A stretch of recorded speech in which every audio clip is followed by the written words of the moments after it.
Bonjour, bonjour à tous et bienvenue dans mon jardin culinaire, j'espère que vous allez bien. Alors je vous apporte aujourd'hui une nouvelle recette, donc c'est une recette d'un très très beau cake, c'est un cake surprise. C'est un cake qui a un très très beau visuel, donc à la fois de l'extérieur comme de l'intérieur, grâce à un insert en forme de cœur à 2 couleurs qu'on va insérer dans ce gâteau.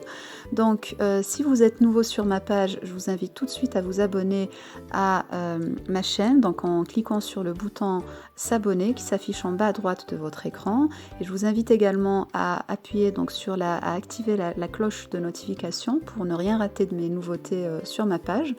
Donc je vous invite tout de suite à me suivre pour la liste des différents ingrédients qu'il nous faudra pour réaliser ce cake surprise, et je vous invite vraiment à rester avec moi jusqu'à la fin de cette vidéo pour vraiment voir toutes les étapes pas à pas comment bien réussir ce gâteau qui va faire plaisir à toutes vos familles et proches.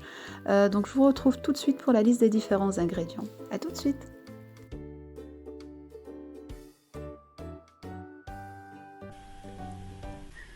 Alors il nous faudra 4 œufs de moyen calibre, le zeste d'un citron entier. On aura également besoin de 150 ml d'huile neutre, 200 ml de lait, 125 g de sucre, vous pouvez réduire si vous le souhaitez, 350 g de farine, 50 g de maïzena ou de fécule de maïs, un paquet entier de levure chimique. On aura besoin pour l'insert donc pistache, on aura besoin d'un arôme pistache et d'un colorant naturel vert, donc c'est du colorant extrait d'épinards, donc c'est de la chlorophylle. On aura également besoin de l'extrait de vanille pour aromatiser la pâte blanche, et là on aura besoin d'une cuillère à soupe de cacao pour réaliser l'insert chocolaté. Et bien sûr on aura besoin d'une pincée de sel. Voilà ce dont on aura besoin. Alors donc on va commencer maintenant la réalisation de notre gâteau. Donc j'ai d'abord tamisé ensemble la farine, la levure et la maïzena dans un bol et j'ai mis de côté. Donc ensuite j'ai cassé les œufs dans un bol et à ces œufs j'ai rajouté donc le sucre cristallisé, et ensuite je viens battre avec un batteur électrique jusqu'à ce qu'on obtienne donc un mélange bien mousseux. Donc en fait c'est grâce à ce mélange mousseux qu'on va obtenir un gâteau bien moelleux et bien aérien. Donc l'idée c'est vraiment qu'il soit bien blanc et bien mousseux. Donc une fois qu'on a fini de battre, on va rajouter le lait progressivement en veillant à ne pas faire tomber le mélange. Donc on y va très délicatement avec un fouet en allant de bas vers le haut jusqu'à ce que j'ai mis tout le lait. Ensuite, je vais rajouter mes zestes de citron, ou mon zeste de citron puisque j'en ai mis qu'un. Et je vais continuer de battre très délicatement pour ne pas faire tomber le mélange mousseux. Et ensuite, je vais incorporer la farine. Donc on y va très délicatement, en tamisant, une fois de plus pour éviter la formation de grumeaux. Et une fois qu'on a fini d'incorporer toute la farine à la pâte, on finit donc en rajoutant l'huile. Donc l'huile, encore une fois, on y va très délicatement, on y va progressivement, il ne faut pas mettre toute l'huile à la fois. Et on arrive donc maintenant à la réalisation de nos inserts. Donc pour réaliser donc l'insert chocolaté, on va prendre une cuillère à soupe de cacao que je viens délayer avec du lait. Ensuite, on va mélanger avec un fouet jusqu'à ce qu'on obtienne un mélange bien homogène. Et ensuite, je vais prendre 2 louches de pâte. Donc ici, je n'avais pas besoin de mettre plus de 2 louches puisque j'ai réalisé un petit insert. Vous, ça dépendra de la taille de votre insert. Donc ensuite, ce que je vais faire, je vais incorporer le cacao plus lait à mon mélange, bien à ma pâte, pour obtenir une belle pâte homogène. Donc je vais mélanger jusqu'à ce que tout le cacao s'incorpore à la pâte. Et une fois qu'on obtient ce mélange homogène, on vient l'étaler sur une plaque à long four. Et cette plaque, je l'ai bien sûr d'abord chemisée avec du film sulfurisé, du papier sulfurisé, pour éviter que ça colle. Et ensuite, j'ai enfourné pour 10 minutes jusqu'à ce que la pâte soit cuite. C'est un peu comme pour une génoise. Et j'ai vérifié à l'aide d'un cure-dent que c'était bien cuit. Voilà. Ensuite, on réalise l'insert vert ou l'insert pistache. Donc j'ai repris 2 louches de pâte une fois de plus. Donc dans ces 2 louches de pâte, j'ai rajouté de l'arôme pistache. C'est l'arôme que j'avais choisi de mettre. Donc pour rester dans la couleur de la pistache, j'ai coloré avec, un colorant vert. Donc je vous ai dit que c'était du colorant naturel. Donc c'est extrait des épinards. Et bien sûr c'est inodore. Hein. Bien sûr ça n'a pas l'odeur de l'épinard. Donc là j'obtiens une belle pâte verte.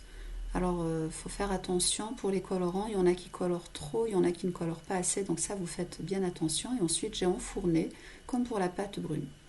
Alors maintenant, je vais commencer à réaliser donc mon insert. J'ai pris des emporte-pièces en forme de cœur. Donc j'ai pris un emporte-pièce, un grand. Donc j'ai réalisé d'abord des grands cœurs. Et ensuite, j'ai pris mon petit emporte-pièce pour réaliser donc des petits cœurs à l'intérieur. Et j'ai fait exactement la même chose pour la pâte verte. Et du coup, donc, j'obtiens des 2 piles, donc 2 piles de cœurs, des petits et des grands. Et là, ce que je vais faire, je vais commencer tout simplement à faire, c'est comme si j'étais en train de puzzler. Donc, je vais mettre un petit cœur vert dans un grand cœur brun et un petit cœur brun dans un cœur vert. Donc ensuite, je vais empiler mes cœurs, donc en alternant les couleurs à chaque fois. Donc une couleur marron, une couleur verte à chaque fois. Et ensuite, je vais prendre mon moule à cake que j'ai bien sûr chemisé avec du papier sulfurisé dans un premier temps. Et ensuite, je vais mettre un petit lit de pâte au fond qui va servir un peu de colle pour mes cœurs. Et là, ce que je vais faire, je vais prendre mes cœurs que j'ai déjà pré-empilés. Donc ce que je vais faire tout simplement, je vais prendre mes cœurs et je viens les déposer donc sur mon lit de pâte. Je vous ai dit que ça servait de colle. Voilà, donc je les dépose un peu à la queue leu-leu comme ça dans le fond du moule jusqu'à ce que j'ai fini de mettre tous mes cœurs. Et on forme un bel insert comme vous le voyez. Et ensuite, là, ce que je vais faire, je vais prendre donc mon reste de pâte blanche que je viens verser par-dessus. L'idée, c'est vraiment que tous mes cœurs soient bien recouverts afin qu'on ait un beau visuel à la fin. Donc, un bel insert au milieu du cake. Et ensuite, j'ai enfourné à 180 degrés durant les 10 premières minutes. Ensuite, j'ai réduit à 160 degrés et j'ai laissé cuire pendant 40 minutes. Donc, vous voyez qu'on obtient un très joli cake, bien cuit, que j'ai vérifié donc avec la pointe d'un couteau. Et ensuite, donc ici, je viens décorer. Vous pourriez le laisser comme ça, il est déjà très bien. Ici, donc moi, pour la décoration, j'ai mis un peu de confiture. Et ensuite, j'ai découpé des bandelettes de papier sulfurisé de même largeur. Et là, je viens alterner donc des couches de pistache avec une couche de cacao amer. Donc, vous pourriez vous passer de cette étape. Moi, j'aime bien rajouter une petite touche décorative à la fin. Donc je suis restée sur les goûts de ce que j'ai mis dans l'insert, donc pistache et chocolat. Vous pourriez mettre de la noix de coco, vous pourriez mettre également du sucre glace. Ça, c'est vraiment vous qui décidez. Donc voilà, à la fin, on obtient un très beau cake avec un visuel très très joli de l'extérieur. Et vous allez voir que l'intérieur également l'est tout autant. Donc vous voyez la belle surprise si vous avez des invités ou alors pour vos enfants, si vous faites ça pour un gâteau d'anniversaire, vous ferez vraiment la surprise, donc à la découpe vous obtenez un très joli cœur à l'intérieur et bien sûr vous voyez à quel point ce gâteau est bien moelleux, donc lorsque je coupe vous voyez à quel point il est tendre. Voilà. Alors on arrive à présent à la fin de la vidéo d'aujourd'hui, donc j'espère vraiment que la recette de ce beau cake vous a plu et que vous le referez chez vous pour vos proches. Pourquoi pas le refaire avec vos enfants puisque nous sommes en pleine période de vacances scolaires, donc vous pourriez le refaire pour les occuper un petit peu, dans le cadre d'une activité conviviale en famille.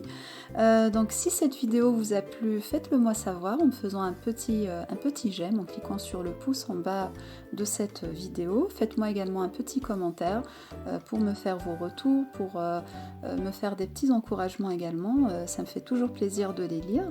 Bien sûr, si vous êtes nouveau sur ma page, donc n'oubliez pas de vous abonner donc en appuyant sur le bouton s'abonner qui s'affiche en bas à droite de cette vidéo. Donc moi j'ai plus qu'à vous dire à très très bientôt dans mon jardin culinaire pour une nouvelle recette et prenez bien soin de vous. Je vous retrouve très très bientôt et très bonne soirée. Au revoir.